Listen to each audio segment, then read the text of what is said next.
제가 이번 발제의 배경에 대해서 설명을 드렸는데요.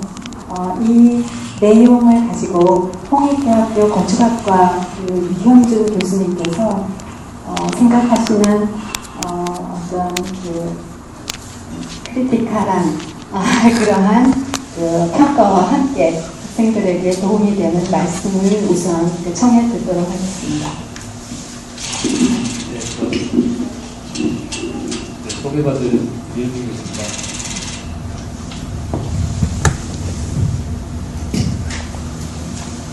앞에서 이 제미나 발표를 들어서 제가 특별하게 말씀 좋은 게 있었다 생각이 되는데요. 제가 들은 바는 오늘 앞에서 네 분이서 청하는 걸 듣고서 디자인적 관점에서 말씀해달라고 해서 더만 시청각 자료가 없어요.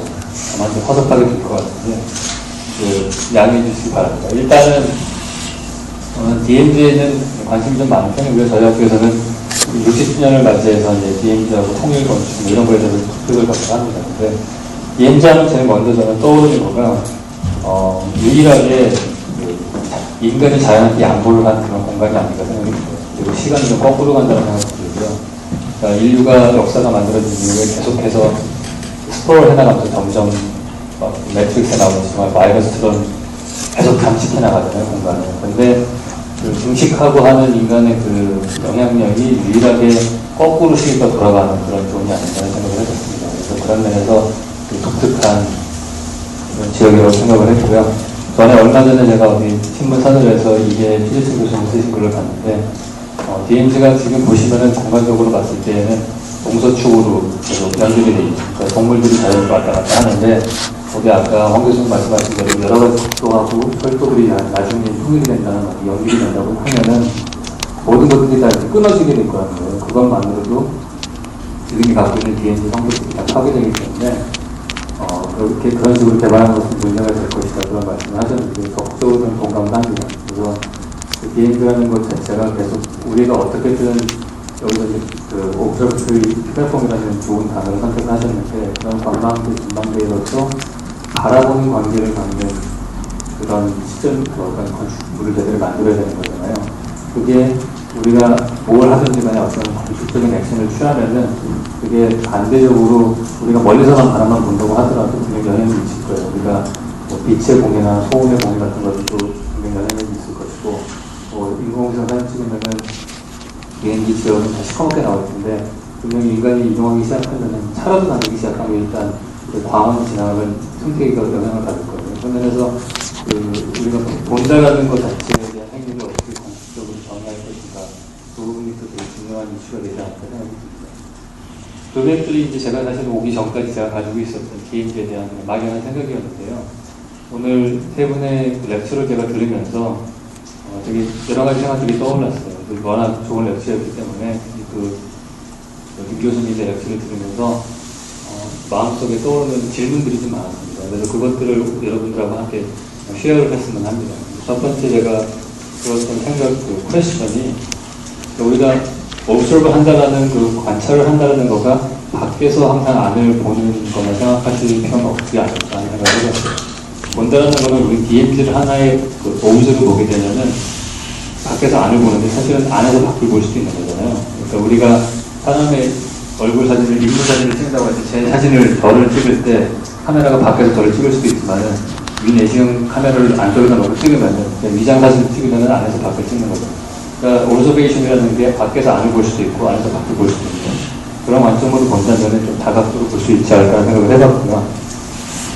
또 하나는 이제 누가 보는 주체인가도 되게 중요한 것 같아요. 아까 잠깐 말씀드렸듯이 우리가 DMZ를 쳐다보면은 우리가 항상 본다고 생각을 하는데 그건 상당히 인간적인 관점에서 오만한 관점인 것 같고요.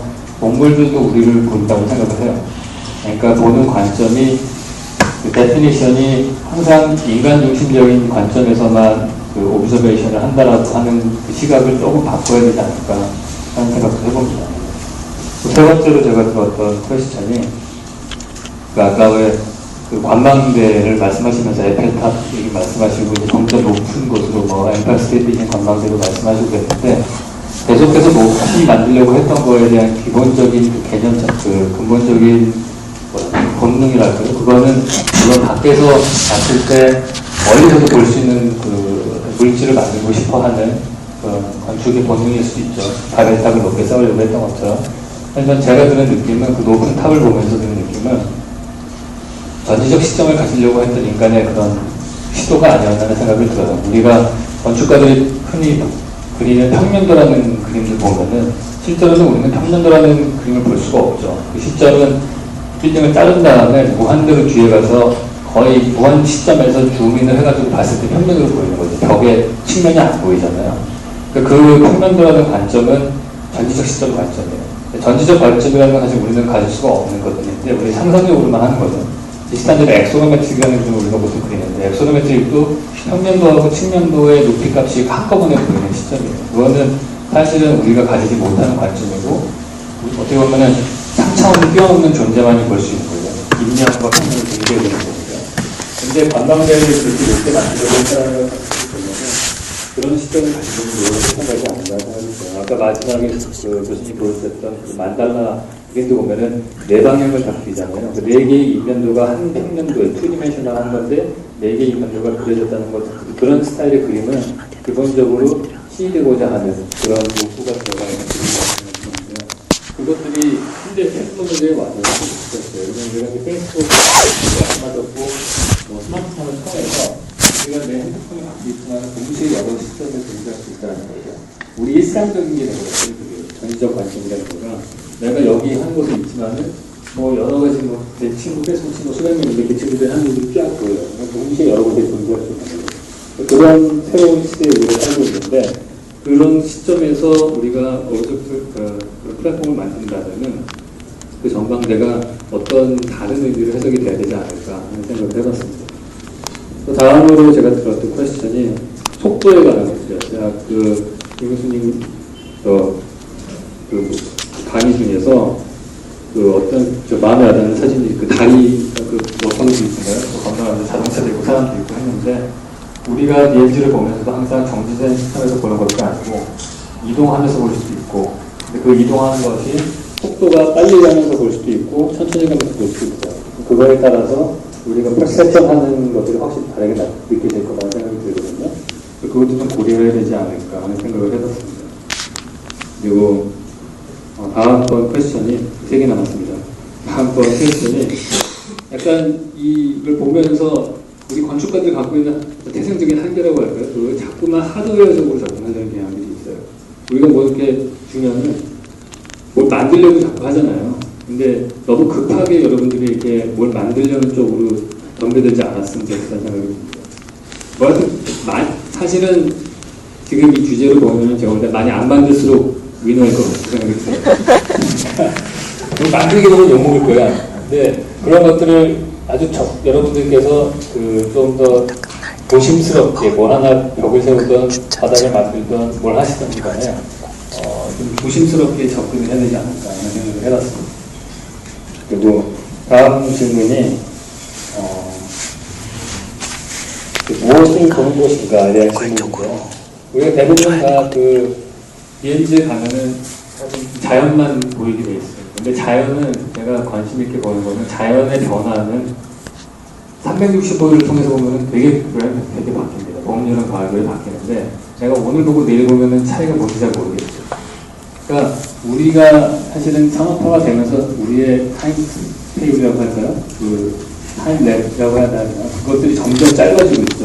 모두 다 똑같이 지금은 뭐 옛날에는 코리안 타임이 2시간짜리인데 농경사회 때 그냥 축시할 때 2시간이었고 지금은 뭐 거의 1초까지도 똑같이 그냥 싱크로나이즈 되어 있잖아요. 그래서 너무 빠르게 변화하는 거에 익숙해져 있기 때문에 자연의 변화에 대해서 감지가 사실은 좀 이게 뭐랄까요, 무감각해졌다고 해야 되나?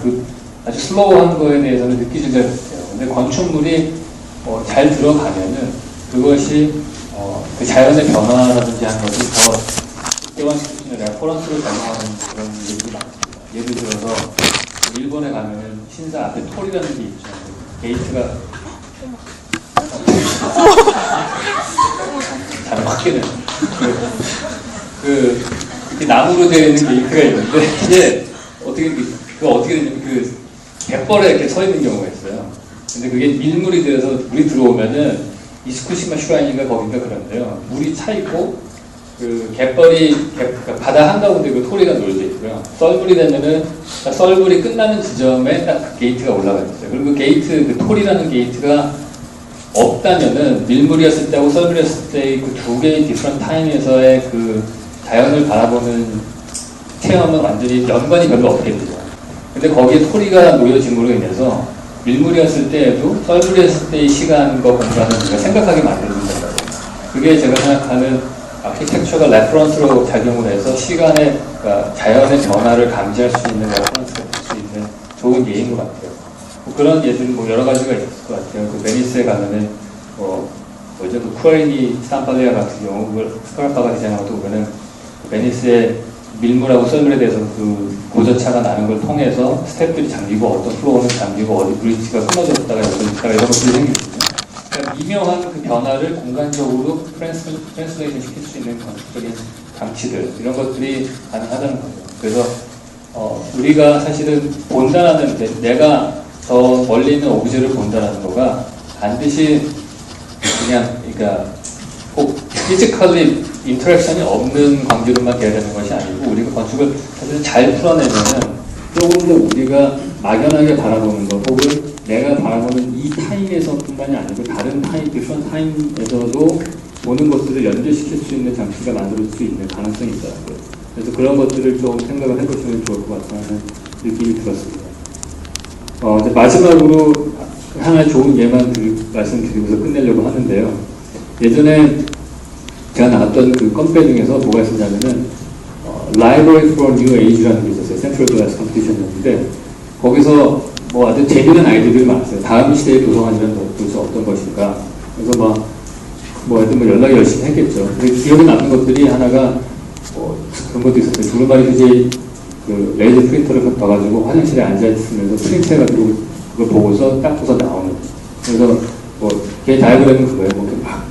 도서관 하나를 만들면 여러 명이 가지만 모든 빌딩에는 화장실이 무지하게 많기 때문에 모든 화장실을 다 도서관으로 만들 수 있다. 이런 거였는데 제가 말하는 거는 1등한 아이였어요. 1등한 학생의 작품은 뭐였냐면은 그 친구도 교도소 단장에다가 조그마한 방을 넣어놓고 거기다가 긴 공책을 꽂아놔요. 그리고 교도소의 안과 밖을 연결시키는 그 단장 두 개가 있을 거예요.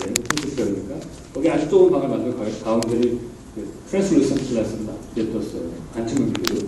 그러면은 밖에 있는 사람들이, 바깥 세상에 있는 사람들이 거기 와가지고 일기를 써요. 내가 오늘 이런 안 좋은 일이 있고 정말 죽고 싶고 어쩌고저쩌고 일기를 쓰고서 거기다가 책을 꽂아놓고 가면은 교도소 안에 있는 사람들이 그 책을 뽑아가지고 읽은 다음에 거기다가 또 하나 자기 일기를 써요.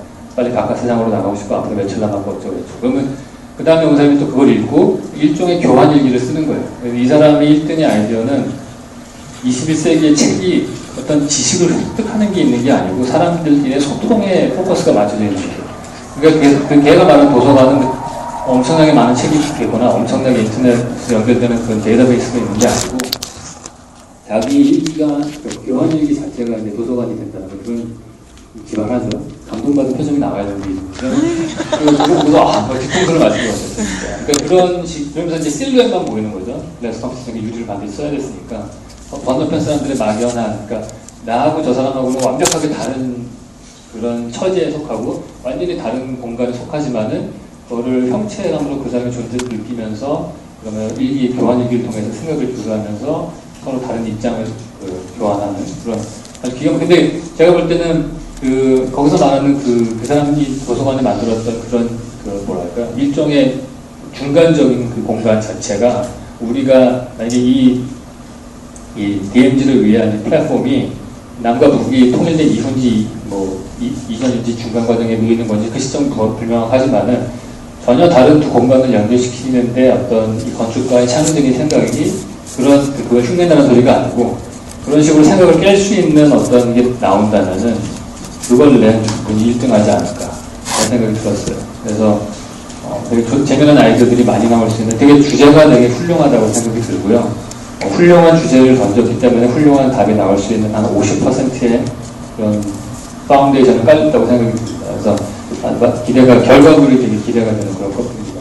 이상으로 마치겠습니다.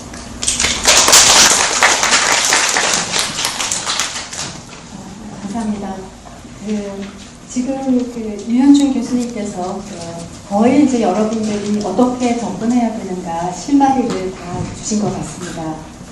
그래서 여기 오신 분들은 아마 2월호인가부터 이 공모전에 대한 그 주제 해설이, 그 프로젝트 해설이 쭉 나갔는데, 거기 보시면 우선 처음에 말씀해 주신 그 바라보는 것을 밖에서도 바라봐야 되고 안에서도 바라봐야 되고 무엇을 바라봐야 되는가, 이제 거기에 여러분들이 아마 제가 이제 그 던진 내용에는 관망하고 조망하고 관조하고 하는 것은 가시적일 수도 있고 비가시적일 수도 있다, 이런 내용이 쓰여져 있고, 무엇을 바라보게 하는가라는 것은 여러분들이 스스로 설정하는 것이다 라고 되어 있습니다. 그런데 그것을 풀 수 있는 답을 다 주셨어요.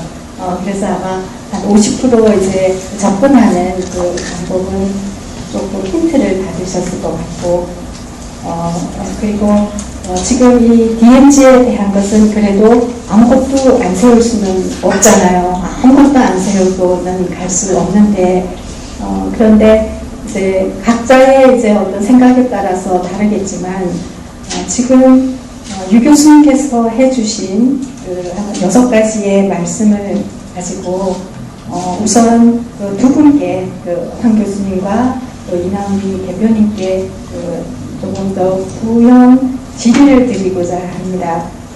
하나는 아까 제가 그 백남순의 달토끼나 그 TV부처처럼 굉장히 단순하지만 그 안에 많은 그 메시지를 담고 있는 이제 그런 것처럼 생각을 한다면, 우리의 가장 그 목표는 이념과 또 종교적인 어떤 하여튼 충돌을 평화 정신으로 이거를 세계 평화로, 인류의 가장 큰 목표인 그런 쪽으로 뭔가를 오브젝트를 줘야 되는데, 그럴 때 이남희 대표님께서는 그 평화의 정신이 그 안에 어떻게 축적되고 어떻게 역동성을 가지고 어떻게 가야 되는가 사실 보이지 않는 비가시적인 그런 메시지입니다. 그래서 그것을 어떻게 접근해야 되는가라는 말씀을 부탁드리고 싶고, 그리고 황 교수님께는 DMZ의 장소적인 특성을 봤을 때 어디에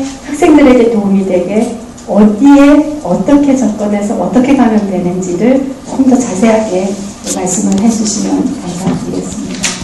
우선 오늘은 그 제가 여성이라서 여기 왔으니까 여성께 먼저 부탁드리도록 하겠습니다. 평화의 정신을 어떻게 접근할 수 있느냐고요? 달라이 라마가 나와야 될 것 같아요.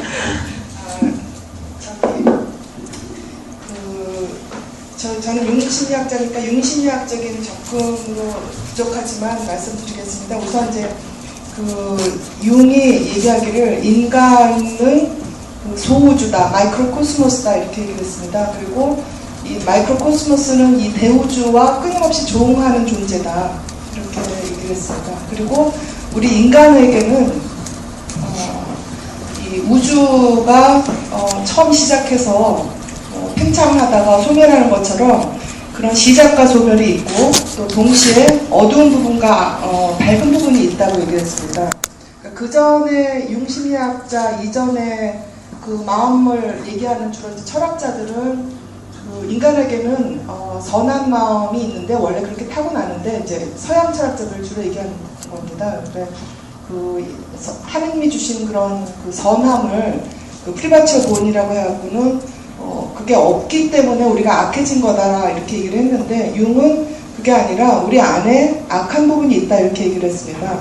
제가 이 얘기를 하는 게 뭐냐면, 평화는 사실은 겉으로 보기에는 인간과 인간, 뭐 지역과 지역 간의 문제로 보이지만, 실제로 더 들어가 보면 마이크로코스모스인 인간 그 자체 내에서 일어나는 문제입니다. 그러니까 내가 내 안에서 평화롭지 않기 때문에 그게 외부로 투사돼서 서로 싸우게 되는 거죠. 그러니까 이걸 너무 이제 심리학적인 환원으로 생각하실 수도 있지만, 각자 인격적인 어떤 성숙과 심리적인 어떤 그 깨달음을 얻게 되면 사실 평화가 그대로 성취가 되는 거죠. 그러니까 부처님이 모두가 만약에 자신 안에 있는 불성이나 신성을 갖게 된다면 그게 바로 이제 평화가 되는 건데, 이게 굉장히 추상적이고 어려운 개념이고요. 제가 이제 굳이 건축과 연관을 시키자면, 저는 이제 아들 둘을 키우지는 않지, 이제 이미 다 장가갈 나이가 됐지만, 그 아들 둘의 마음이 그대로 투사되는 방을 보면요, 그 아들들이 지금 평화로운지 전쟁 중인지 알 수가 있는 때가 있습니다. 바로 그게 이제 어쩌면 핵심적인 코드라고 생각을 합니다. 그러니까 그 건축 안에 평화로운 마음이 투영이 되는, 예를 들어서 뭐 무석사라든지 뭐 도산서원이라든지 뭐 종묘라든지 이런 데 가서 느끼는 마음과 그 지금 DMZ 안에 파괴된 뭐 노동 당사라든지 이런 거 볼 때 마음이 다르잖아요. 그러니까 평화가 바로 그 대우주와 소우주가 서로 조우하는 그런 그 상태가 아닌가. 달라이 라마를 아무래도 모셔와야 될 것 같습니다.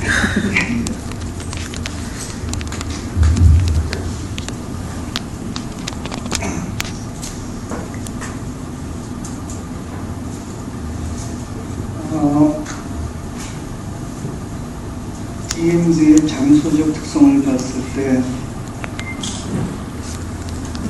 스스로 찾아보셔야 할 것 같아요. 답은 있습니다. 답은 여러 가지가 있습니다.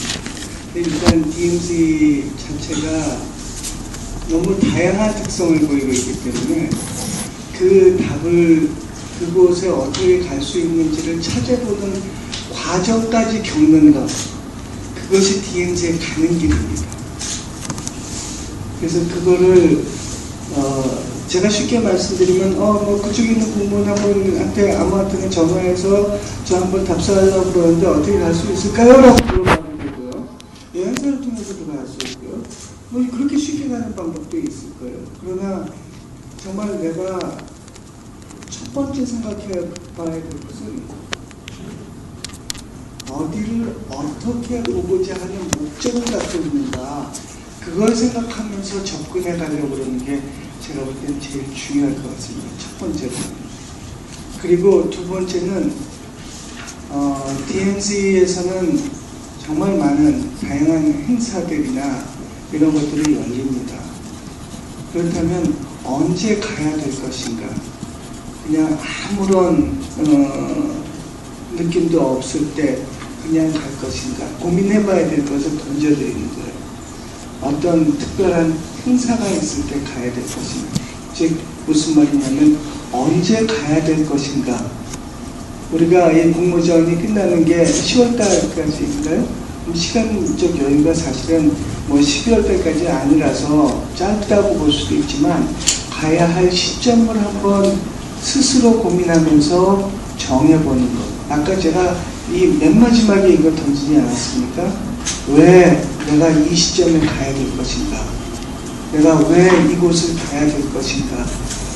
이것을 고민하는 게 정말 중요할 것 같습니다. 그래서 직접 찾아서 그 가는 것을 목적지를 정하고 어떻게 거기에 도달할 수 있는지를 찾아낸다면, 지금 다른 이 발제자나 토론자나 말씀해 주신 것들을 보면 저는 이 건축가가 걸어가는 길이 누가 이거 해 라고 해서 하는 길이 아니라 정말 창의적으로 목적지에 도달하기 위해서 가는 그 과정까지도 나의 것으로 만드는, 그 결과물이 결국 마지막 작품으로 나오는 시라고 생각을 하게 됩니다.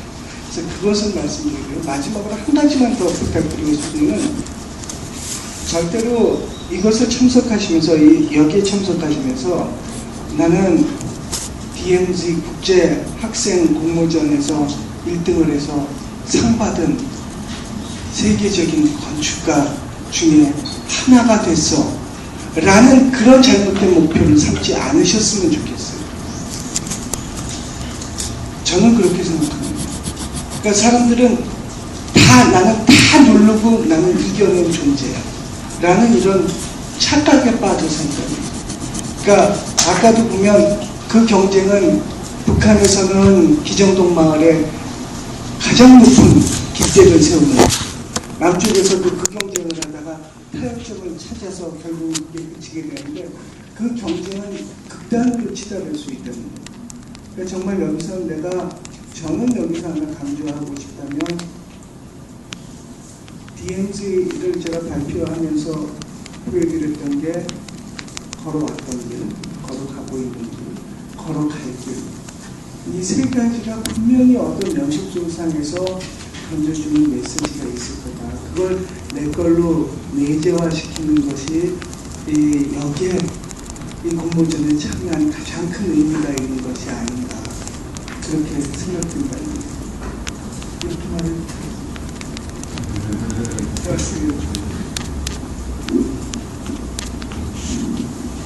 지금 이제 여러분들께 직접적인 도움을 드리고자 질문을 드렸습니다. 그런데 굉장히 여러분들이 이 평화의 플랫폼을 위해서 반드시 생각해야 되는 아주 본질을 말씀해 주셨습니다. 뭐냐면은 이남희 대표님께서는 이 작품을 위해서 가면 자기 본인이 평화로워야 좋은 작품이 나올 수 있다라는 거죠. 그래서 이 코드를 말씀해 주셨는데 대우주와 소우주가 있고 마음의 평화를 가지고 그걸 찾아가는, 그러니까 본인 스스로 찾아가는 그 표현 자체가, 그 절차 과정 자체가 좋은 작품으로 표현될 수 있는 방법이다라고 말씀을 해주셨고, 그 다음에 황 교수님께서 말씀하신 부분은 정말 제 의도하고 너무나 맞는 말씀을 해주셨어요. 우리가 이것이 공모전이기 때문에 어쩔 수 없이 대상도 있고, 올해는 그린 테크놀로지 상도 있고, 이렇게 몇 가지의 상이 있지만, 우리의 주제처럼 사실은 아까 공간 정착의 신기원하면 그 건축가들이 어떻게 신기원을 만들어 나가는가라는 사회적인 역할과 책임을 생각했을 때 우리가 하는 이 공모전 자체가 평화를 위한 하나의 플랫폼이다 라고 생각을 하고 있었습니다. 그것은 바깥으로 표명되지는 않았지만 이 자체가 하나의 평화 플랫폼이고, 이것은 남북한의 평화도 있고 더 뛰어넘어서 어떤 종교적인 갈등을 하는 그런 충돌 지역의 어떤 접경지대에서 평화로움을 찾을 수 있는 그런 평화의 힘을 가질 수 있는 정신세계를 건축가들이 스스로 이 사회와 그 사람들의 정신세계에 영향을 줄 수 있는 그런 플랫폼이 아닌가라는 숨겨진 의도들이 사실은 있다는 거죠. 그래서 참여하는 자체가 여러분들이 페이스북에 정보를 올리듯이 이런 것들이 하나의 또 다른 어떤 창의적인 평화를 위한 어떤 그 생성의 도구가 되는, 여기서 도구라는 건 아니지만 생성의 어떤 근원이 되는 이제 그런 장이 아닐까라는 바람을 사실은 하고 있었습니다. 그래서 두 분께서 해주신 말씀은 저희가 정말로 이걸 접근해야 되는 가장 그 본질적인 것을 말씀해 주셨는데, 근데 이제 여러분들이 아마도 이제 매우 답답한 부분도 있을 것이고, 이것을 어떻게 이제 스스로 찾아가는가, 이제 시작 준비이고 하니까 이 주제를 가지고 꼭 드리고 싶은 말씀, 이 점은 물론 이제 말씀은 다 하셨겠지만, 그래도 여러분들이 프로젝트를 수행하는 과정에서 그래도 이것은 꼭 고려했으면 좋겠다 하는 말씀을 돌아가면서 한 번씩 듣기 전에 여러분들께 그 질의를 드리는 시간을 가지도록 하겠습니다. 그런 다음에 한 분씩 정리 말씀을 드리도록 하겠습니다. 질문이 있으신 분들은 가볍게 손을 들어주시고요. 저희가 마이크를 갖다 드리겠습니다. 그 앞서 네 분이 워낙 발표를 완벽하게 잘 해주셔서 사실 그 질문이 없을 수도 있는데요. 근데 좀 아직까지 여전히 DMZ와 관련돼서 여러분들 그 머릿속에 구체적인 방향이나 어떤 이미지 창이 뚜렷하게 떠오르지 않을 것 같아요. 어떤 질문이더라도 공모전 운영과 아니면 형식에 대한 질문, 그 주제에 대한 질문이더라도 좀 자유롭게 좀 부탁드립니다.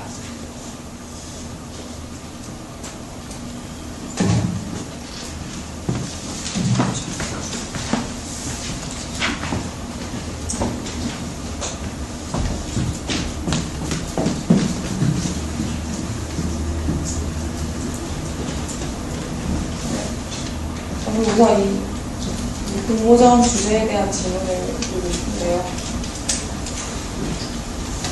평화통일과 관련된 많은 프로그램이 있을 수가 있는데 왜 전방대라는 프로그램을 제안을 하셨는지 궁금합니다.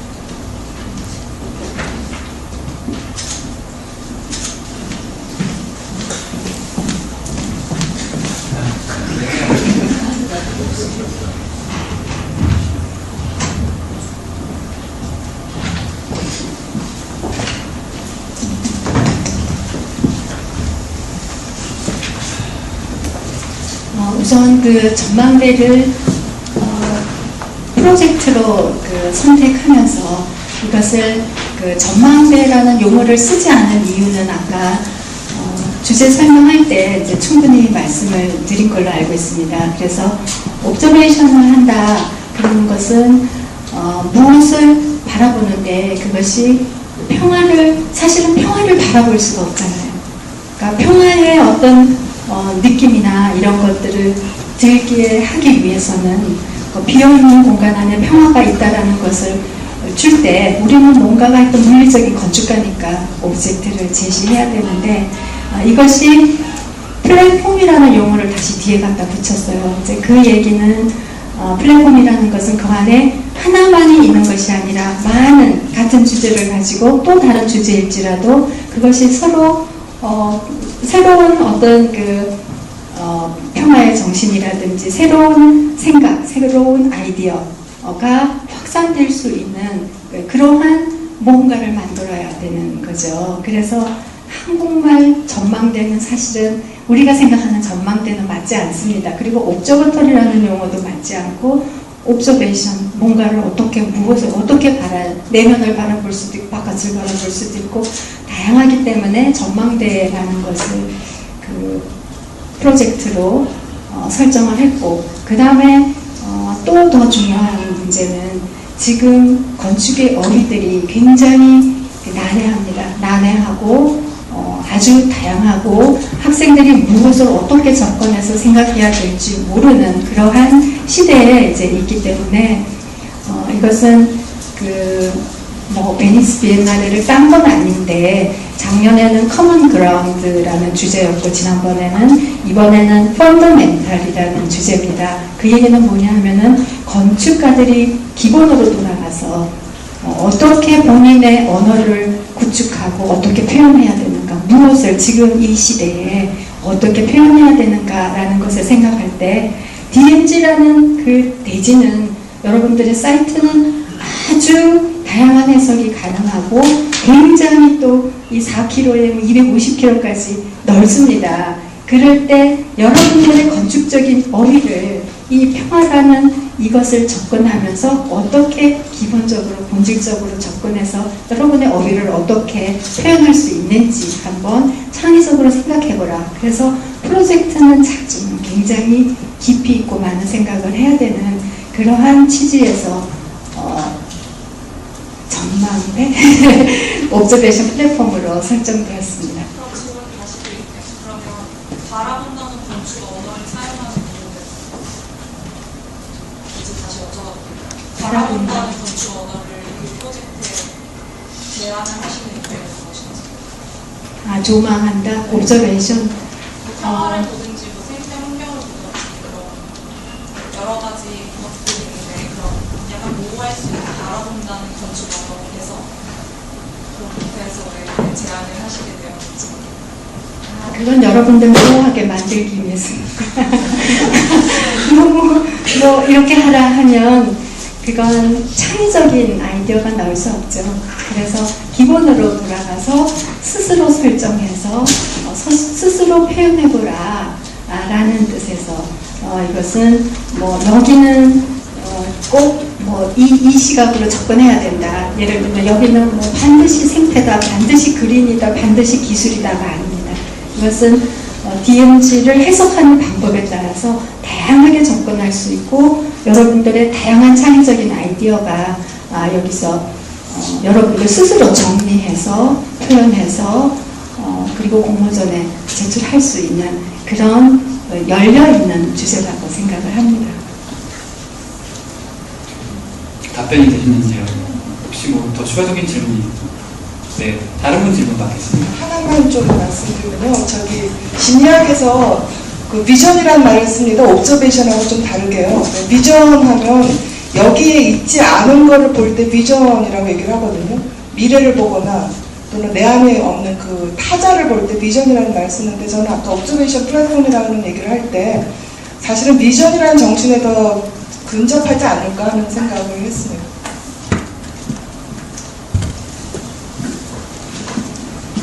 사이트에 대해서 아까 잠깐 말씀을 해주셨는데, 제가 궁금했던 거는, 지금은 분단 상황에 있는 상태라서 남한에서만 플랫폼을 두는 건지, 아니면 아울러서 북한이랑 남한이랑 같이 어떤 그런 관계, 평화적인 그런 계획이라든가 그런 거에 해서 같이 만들어 나가는 플랫폼인지, 그런 게 있는지, 사이트를 다 쓸 수 있는 건지, 아니면 남한의 북한에서만 쓸 수 있는 건지 모르겠습니다.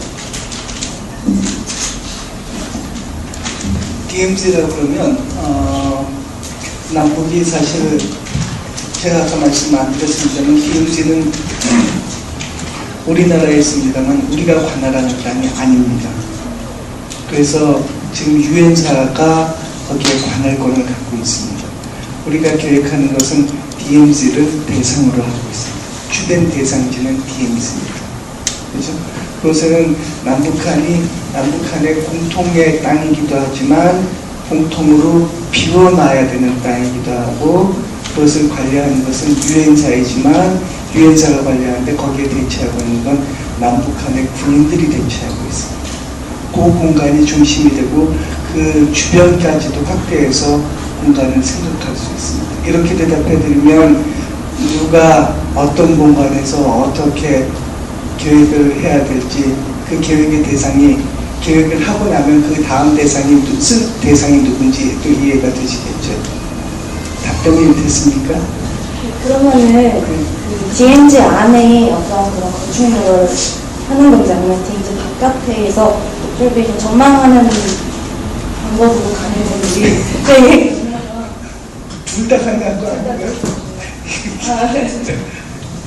답까지 다 개인이 하시면 될 것 같습니다. 네, 알겠습니다.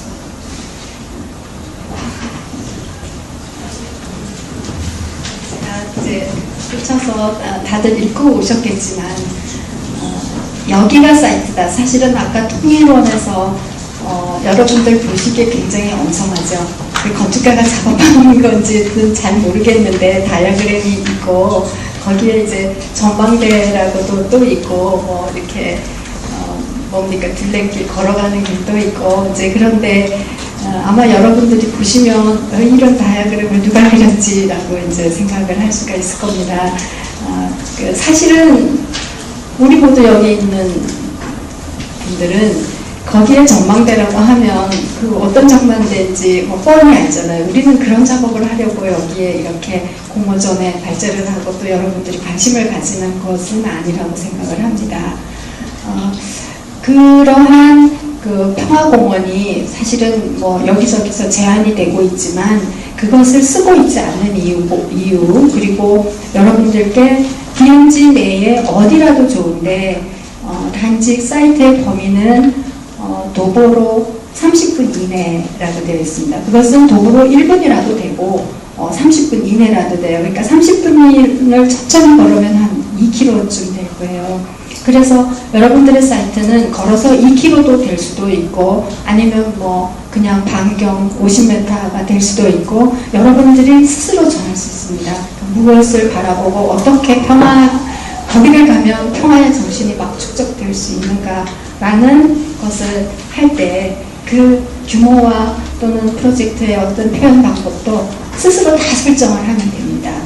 그래서 지금 어디에 어떻게 접근한다라는 것도 전부 이제 오픈으로 되어 있어서 아주 창의적으로 접근을 할 수 있을 거라고 생각합니다. 혹시 이 부분에 있어서 유 교수님 혹시 학생들한테 좀 실질적으로 도움이 될 만한 어떤 답이 없을까요?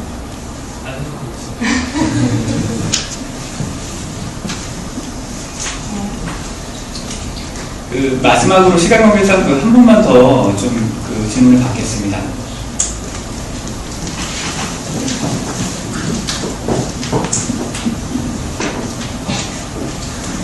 이거 통합을 이끌어내는 게 주요 과제인 거 맞죠?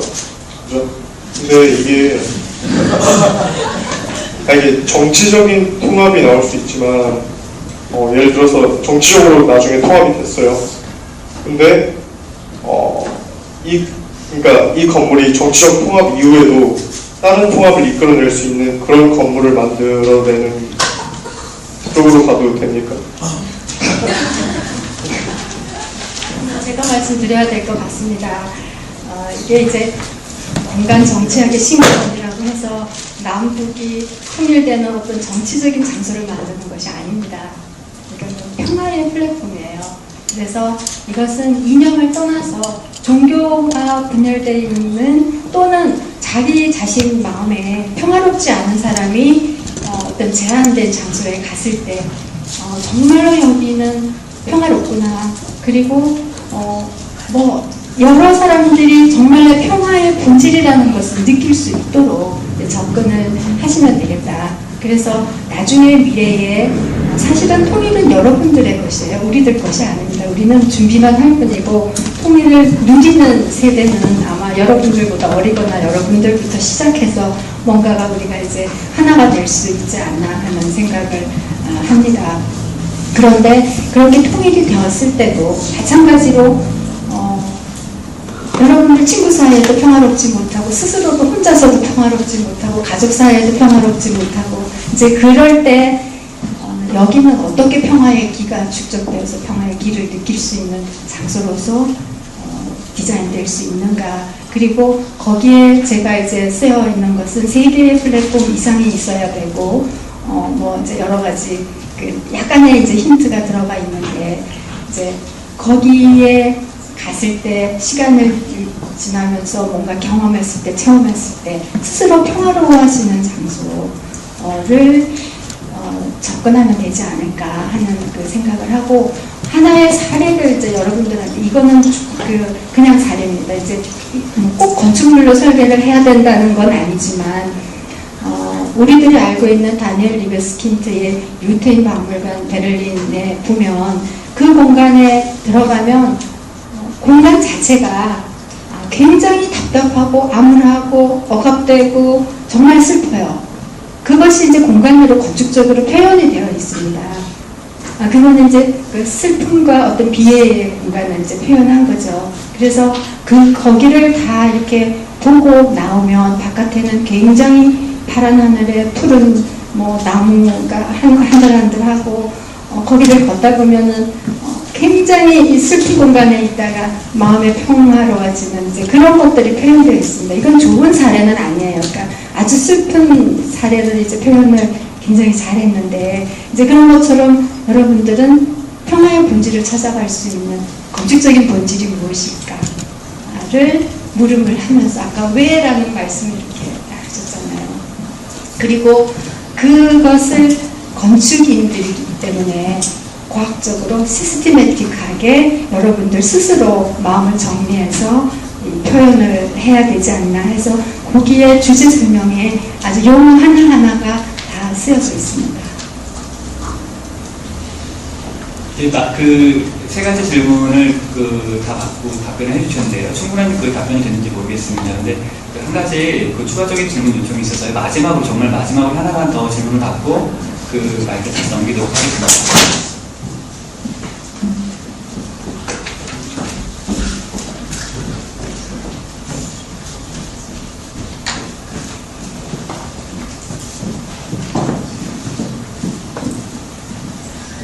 오늘 강연 되게 감사하게 잘 들었습니다.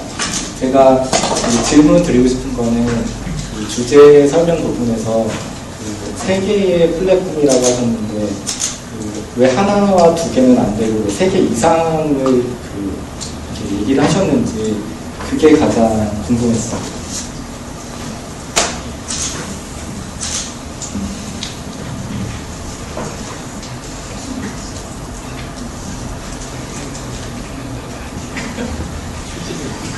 네, 저의 의도는 평화의 마음을 하나만 가지고도 아까 뭐 만다라에서 이제 표현을 할 수도 있지만 DMZ라는 땅이 굉장히 넓고 사실은 학생들에게 약간 쉽게 과제를 이제 프로젝트를 주기 위해서 이제 3개라고 했고 그 다음에 거기는 이제 마음이 변화하는 움직임의 이런 그 표현이 아마 시스테매틱하게 이렇게 뭔가를 그 스토리를 가지고 가려면 이것이 2개보다는 한 3개쯤 되면 훨씬 더 쉽게 표현될 수 있지 않을까 그런 의도를 가지고 있습니다. 그래서 하나면 아마 주제가 더 어려웠을 수도 있어요. 어떻게 답이 됐습니까? 네. 그리고 잠깐만 그리고 우리가 항상 뭔가를 반복할 때 이것이 하나의 프로토타입이 되어서 만약에 3개가 6개가 되고 6개가 9개가 되고 계속 이것이 정말 하나의 프로토타입으로 전 세계 DMZ뿐만 아니라 이것이 뭐 아랍의 어떤 그 이념의 충돌 지역에 간다 하더라도 3개 이상이 되면 이것이 반복성을 가지고 있을 수 있어요. 뭔가 리듬을 주고 질서를 주는 그런 숫자이기 때문에 3개라고 제안했습니다. 그 3가지로 제안하셨던 부분은 권장사항인지 아니면 기본적인 조건인지 조건으로 말씀하신 거죠? 네. 심리학에서요, 3이라는 숫자는 굉장히 창의적인 숫자입니다. 그 다음에 그 삼위일체라든지 성가족상이라든지 해가지고 창조와 더불어 완성을 지향하는 숫자입니다. 그런 생각하셨을 것 같아요. 충분한 답변이 된 것 같은데요. 이제 유현주 교수님부터 마무리 발제 해주시면서 좀 정리해 주시면 좋을 것 같습니다. 한 2분 정도 시간 내외해서 부탁드리겠습니다. 앞에 분들이 이제 전략적인 얘기를 했다면은 저는 어차피 약간 전술적인 디자이너라면 어떻게 할 것인가 이런 얘기를 말씀드리면은 저 같으면은 그게 막연할 때 항상 드는 생각은 시퀀스하고 엣지에 포커스를 좀 맞춥니다. 그래서 어떤 어브저버터리가 있다고 하더라도 그것도 최종적인 그 플랫폼의 형태도 중요하겠지만 거기까지 가는 과정도 되게 중요하다고 생각을 하거든요. 그것도 좀 감안해야지만 또 마지막 최종지의 의미가 제대로 전달될 것 같다는 생각이 들고요. 또 하나는 아까 김 교수님 보여주신 렉처 사진 중에서 거의 제가 보기에는 거의 정답에 대한 힌트라고 느껴지는 거가 텔레비전하고 돌부처하고 있는 그 사진이었어요. 그걸 보면은 예를 들어서 제가 돌부처 입장이 된다고 치자면 텔레비전을 보면서 그것을 리플렉트해서 걔가 결국에는 거기서 카메라가 날 찍어서 화면에다가 비추면은 나를 쳐다볼 수 있는 하나의 시스템이 만들어진 거잖아요. 그걸 통해서 결국에는 DMZ가 뭐가, 예를 들어서 거기서 텔레비전이 DMZ든 그 플랫폼이든 뭐라고 생각을 하면은 그걸 통해서 나를 리플렉트를 시켜볼 수 있고 관수해볼 수 있는 어떤 거가 만들어지면 좋을 것 같다는 생각이 듭니다. 진짜 마지막으로 제가 좋아하는 건축이 하나 있는데 제가 한 주 배운 게 뭐냐면 피로조터의 그 조그마한 교회가 하나 있어요. 베네딕트 교회인가? 그 교회를 보면은 경사대지역이 건설이 되어 있는데 그거 보면서 경사대지인데 경사대지를 이용하지 않고 플랫하게 마당을 만들어놨어요. 그 채플의 그 플로어를. 제가 그걸 딱 보고 단면도 보고서 이 사람 좀 모르는 사람인데 생각을 했어요. 경사대지는 경사대지를 이용해서 뭔가 스텝을 만들고 거기 앉아서 밑에를 이렇게 편안하게 말씀을 드릴 수 있는 그런 지형을 이용한 그런 걸 만들어야지 왜 이렇게 했을까. 근데 이제 가만히 자세히 뜯어보면은 그 사람의 그 플로어의 엣지 부분에 구멍이 뚫려 있어가지고 자기가 넣은 그 인설트한 플로어하고 땅의 대지하고 사이에 그 삼각형의 빈 땅을 통해서 나오는 땅의 소리를 듣게 하는 거. 저 이런 얘기를 해요. 그러니까 아까 부처하고 텔레비전 사이에 빈 공간 같은 역할을 하는 거예요. 우리가 정자가 무너지게 되면은 정자를 통해서 우리가 거기다 기생하고 가위가 뜯으면서 잘 놀지만은 결국에는 서라운딩 그 랜드스케이프하고 그 정자 안에 있는 사람하고의 사이에 빈 공간이 있잖아요. 그게 없으면은 우리가 자연을 통해서 우리가 깨달음을 얻는 것이 없는 것처럼 그게 어떻게 보면은 자연을 더 적극적으로 활용한다는 거죠. 그러니까 뭔가 그런 여지를 남겨놓는 한 수 더 볼 수 있는 그런 디자인이 그게 피지컬한 솔루션이 될건 아니면 소프트웨어적인 거가 될건 여러분들이 아마 이 워낙 제가 볼 때 주제가 심오하고 좋기 때문에 아주 그 작품의 스펙트럼이 되게 클 것 같아요. 그래서 그것들은 여러분들이 창의적으로 답을 찾으셔야 되지 않을까 생각이 듭니다.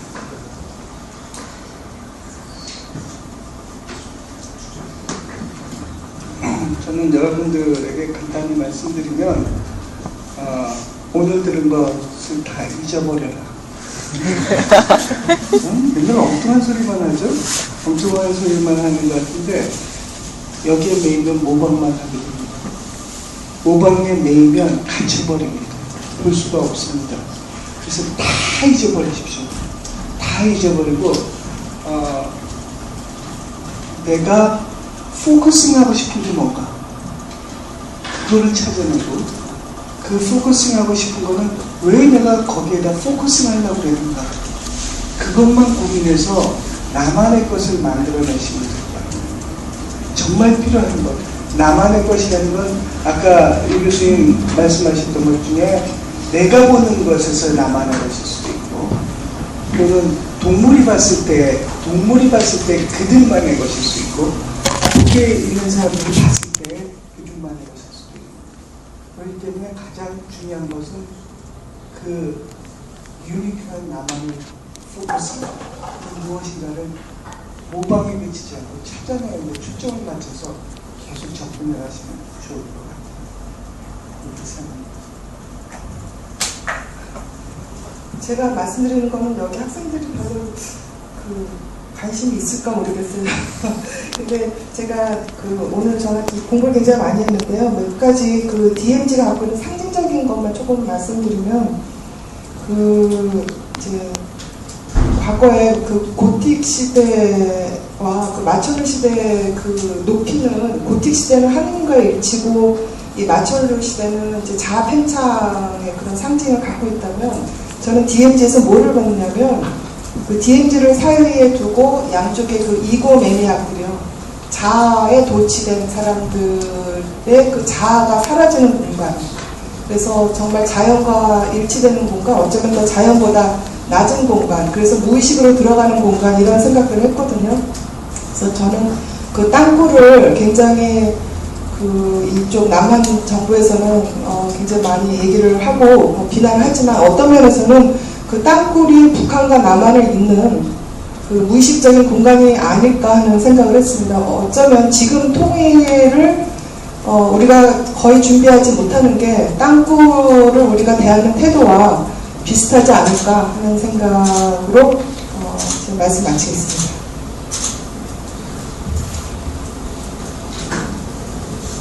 네, 저 마무리를 하겠습니다. 오늘 이 주제를 가지고 주최 측 공간사와 주관사 공간지에서 이 말씀을 해주실 수 있는 우리나라에서 최고의 분들을 모셨기 때문에 제가 사실은 생각했던 부분을 유 교수님, 황 교수님, 이난희 대표님께서 다 해주셨어요. 마무리 말씀으로 이제 다 해주셨고, 제가 이제 학생 여러분들한테 이제 부탁드릴 것은 이런 사례는 없습니다. 건축은 답이 없잖아요. 그래서 그러니까 전망대라는 용어를 사실은 제일 먼저 잊어버려야 됩니다. 저도 사용하고 있지 않고 업적으로 빨리 사전을 찾으면 또 나올 겁니다. 그것도 잊어버리셔야 돼요. 그래서 키워드를 가지고 DMZ라는 장소, 오브저베이션은 다양한 차원이 있고 그 다음에 플랫폼은 아까 설명해 드렸듯이 뭔가 굉장히 계속 지속적으로 100년 후에도 여기는 이 공간에서 뭔가가 다른 것이 생성될 수 있는 이제 그런 개념을 가지고 접근하시면 되실 것 같고 아까 제가 사례는 전망대 사례는 높았다가 길어졌다 하는 여러 가지 사례를 보여드린 것은 절대로 좋은 사례 아닙니다. 여기서 말씀하신 것처럼 다 잊어버리셔야 되고 이 사례는 어디서도 건축에서는 찾을 수가 없습니다. 그래서 여러분들이 굉장히 창의적으로 생각하시고 그리고 제가 한 몇 년 전에 외국 이 주얼이가 이 심사위원이 쓴 얘기를 봤는데 작품의 결과는 좋은데 그것을 접근하는 프로세스나 시스템이 없었다라는 평가를 한 분이 계셨었어요. 그래서 이제 여러분들이 이 주제를 가지고는 어느 날 갑자기 일어났는데 이거야 하고 그냥 그리시면 안 되겠죠. 그래서 그 과정들이 정말로 이 마음의 움직임의 과정들이 표현되고 그렇게 해서 표현된 그 뭐 작품으로 그 프로세스 자체가 하나의 그 작품이 될 수도 있고 하니까 다양하게 접근을 하시면 좋겠다 하는 말씀을 드립니다. 이상 그러면 시간과 아주 거의 딱 맞게 이제 끝나는 것 같습니다. 모두 마실까요? 네. 네, 모두 이것으로 마치도록 공간 하겠습니다. 그